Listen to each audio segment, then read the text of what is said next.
বন্ধুরা, ইতিমধ্যে আপনাদের মধ্যে অনেকে হয়তো জেজু এয়ারের ভয়াবহ দুর্ঘটনার কথা শুনেছেন। 2024 সালের 29শে ডিসেম্বর থাইল্যান্ডের সুবর্ণভূমি এয়ারপোর্টে বোয়িং 737-এর একটা প্লেন টেক অফের জন্য প্রস্তুতি নিচ্ছিল। সেই সময় এয়ারপোর্টে প্লেনটার ইন্সপেকশন করা হয়।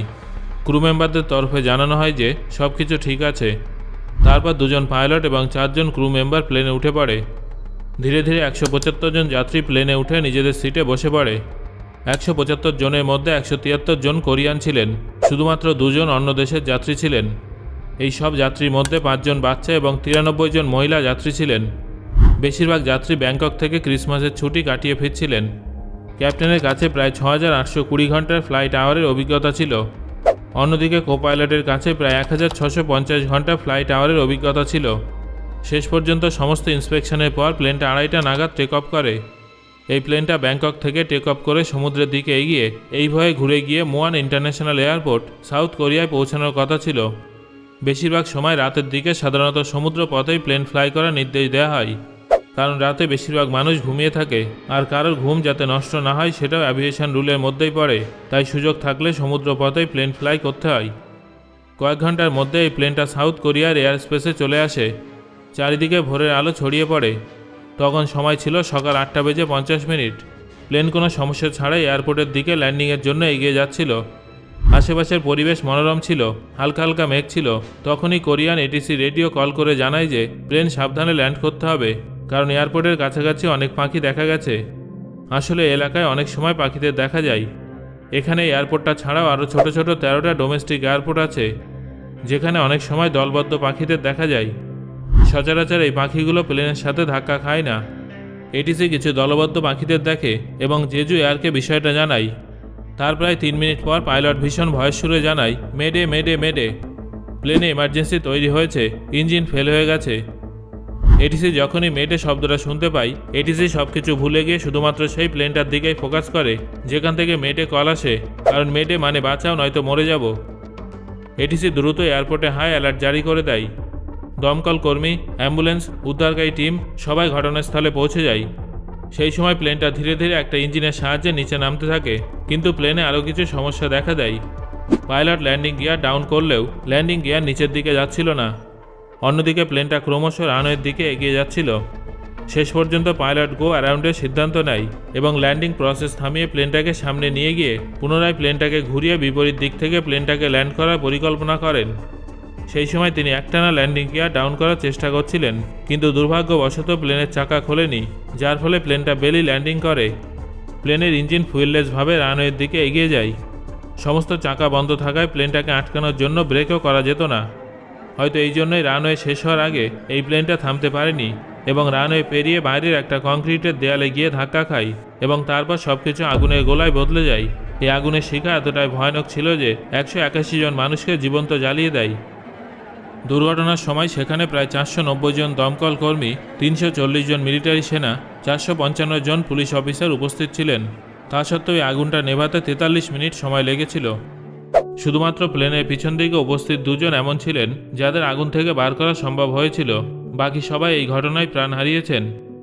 যারা এয়ারপোর্টে তাদের আত্মীয়দের রিসিভ করতে এসেছিলেন, দুঃখজনকভাবে তাদের এবার পরিচিতদের বডি নিয়ে বাড়ি ফিরতে হবে। তবে তার আগে সবার ডিএনএ স্যাম্পেল নেওয়া হয়, যাতে কোনটা কার বডি সেটা জানা যায়। বিগত 2 দশক ধরে জেজু এয়ার আকাশে ভালোভাবেই ফ্লাই করছে, কখনো কোনো দুর্ঘটনার কবলে পড়েনি। এটা প্রথম এমন ঘটনা ছিল যেটা এতটা ভয়ানক ছিল। বন্ধুরা, এই ঘটনার পিছনে সম্ভাব্য কারণগুলো কি হতে পারে, চলুন সেগুলো একটু জেনে নেওয়া যাক। যখন এই প্লেনটা ল্যান্ড করার জন্য আসছিল, তখন এটিসি দলবদ্ধ পাখিদের থেকে সাবধান থাকার জন্য সতর্ক করেছিল। তার মাত্র 6 মিনিট পরেই প্লেনটা ক্র্যাশ হয়ে যায়। কিছু প্রত্যক্ষদর্শী ইঞ্জিনের ডান সাইড থেকে আগুনের গোলা বের হতে দেখেছিলেন।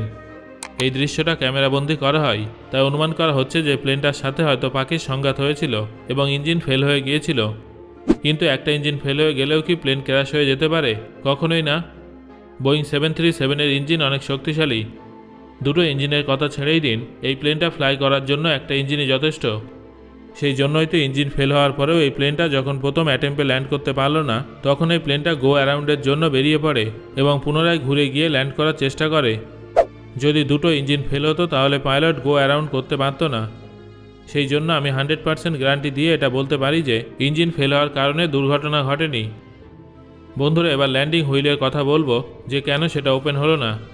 ল্যান্ডিং হুইল হাইড্রোলিক সিস্টেমের সঙ্গে যুক্ত থাকে। হাইড্রোলিক্স ফেল হলেও এই ধরনের ঘটনা সম্ভব নয়, কারণ প্লেনে 3টে করে হাইড্রোলিক সিস্টেম থাকে। একটা ফেল হলে আরেকটা এবং দ্বিতীয়টা ফেল হলে তৃতীয়টা কাজ করে। তৃতীয়টা ফেল হওয়ার সম্ভাবনা প্রায় নেই বললেই চলে। ভিডিও ফুটেজে স্পষ্ট দেখা গেছে যে প্লেনের ফ্ল্যাপ শূন্যতে আছে। ডান দিকে রিভার্স থ্রাস্ট অ্যাক্টিভ আছে। রিভার্স থ্রাস্ট ইঞ্জিনে একটা দরজা থাকে যেটা ল্যান্ডিংয়ের সময় প্লেনের গতি কমাতে সাহায্য করে, কিন্তু বাম দিকে রিভার্স থ্রাস্ট ফেল হয়ে গেছে। এটা হলো বোয়িং 737-এর হাইড্রোলিক চার্ট। এখানে আমরা দেখতে পাই যে 3টে হাইড্রোলিক সিস্টেম আছে, যার মধ্যে ডান দিকে রিভার্স থ্রাস্ট অন আছে, যেটার মানে হাইড্রোলিক সিস্টেম বি সঠিকভাবে কাজ করছিল। বাম দিকে রিভার্স থ্রাস্ট অ্যাক্টিভেট ছিল না, যার মানে হাইড্রোলিক সিস্টেম এ ফেল হয়ে গিয়েছিল। ফ্ল্যাপস এবং ল্যান্ডিং হুইলের কথা বললে প্লেনের ফ্ল্যাপ স্ট্যান্ড বাই সিস্টেম এবং সিস্টেম বি উভয়ের সঙ্গে কানেক্টেড থাকে, যার মানে দুটো হাইড্রোলিক সিস্টেমের মধ্যে যদি একটাও কাজ করত তাহলে ফ্ল্যাপস অ্যাক্টিভেট হয়ে যেত। অন্যদিকে ল্যান্ডিং হুইলের কথা বললে এটা 3টে হাইড্রোলিক সিস্টেমের সঙ্গে যুক্ত থাকে। যদি 3টের মধ্যে একটাও হাইড্রোলিক সিস্টেম সক্রিয় থাকতো তাহলে ল্যান্ডিং হুইল খুলে যেত। এখানে অনেক কনফিউজিং বিষয় আছে। রিভার্স থ্রাস্ট অনুযায়ী সিস্টেম বি ঠিক ছিল, আবার ফ্ল্যাপস অনুসারে সিস্টেম বি ডেড ছিল। ল্যান্ডিং হুইল অনুসারে 3টে হাইড্রোলিক সিস্টেমই ডেড ছিল। এবার প্রশ্ন হলে এটা আসলে কিভাবে সম্ভব? পাখির ধাক্কার কারণে 3টে হাইড্রোলিক সিস্টেম ডেড হওয়া প্রায় অসম্ভব ব্যাপার। পাখির ধাক্কার সঙ্গে হাইড্রোলিক সিস্টেমে দূর দূরান্তেও কোনো যোগ নেই, তাই চাকা কেন খুলল না সেটা তো তদন্তের পরেই জানা যাবে। বন্ধুরা, আমার মনে হয় যে প্লেনের হাইড্রোলিক্স ফেলিওর হয়নি, কারণ পাখির ধাক্কা এবং হাইড্রোলিক সিস্টেম দুটো ভিন্ন বিষয়। প্লেন ল্যান্ডিংয়ের সময় আমরা দেখেছি যে প্লেন একদম স্মুথভাবে ল্যান্ড করছে, যার মানে প্লেনের সমস্ত কন্ট্রোল একদম সঠিকভাবে কাজ করছিল। এটা তখনই সম্ভব যখন প্লেনের হাইড্রোলিক সিস্টেম ঠিক থাকে। এখানে প্রশ্ন হলো ডান দিকের ইঞ্জিনের রিভার্স থ্রাস্ট অন হলো কিভাবে, যেখানে বাম দিকে রিভার্স থ্রাস্ট অন নেই? বন্ধুরা, আমার মনে হয় পাইলট প্লেনটাকে বেলি ল্যান্ডিং করানোর জন্য ইঞ্জিনটা অফ করে দিয়েছিলেন। এই ধরনের ল্যান্ডিংয়ে রিভার্স থ্রাস্ট ব্যবহার করা হয় না। আমার মনে হয় পাইলট চেষ্টা করেছিলেন যাতে দুটো ইঞ্জিনের রিভার্স থ্রাস্ট বন্ধ থাকে। যেহেতু একটা ইঞ্জিনে পাখি ধাক্কা খেয়েছিল, তাই ভুলবশত প্লেনের রিভার্স থ্রাস্ট অন হয়ে গিয়েছিল। আবার এমনও হতে পারে যে পাইলট দ্রুত ল্যান্ডিংয়ের চেষ্টায় প্যানিক করে ভুল স্টেপ নিয়ে ফেলেছিলেন। বেলি ল্যান্ডিংয়ের সমস্ত প্রসেস ফলো করে প্লেনটাকে ল্যান্ড করানো কিছুটা সময় সাপেক্ষ ব্যাপার, যেটা 2 থেকে 5 মিনিটের মধ্যে সম্ভব নয়।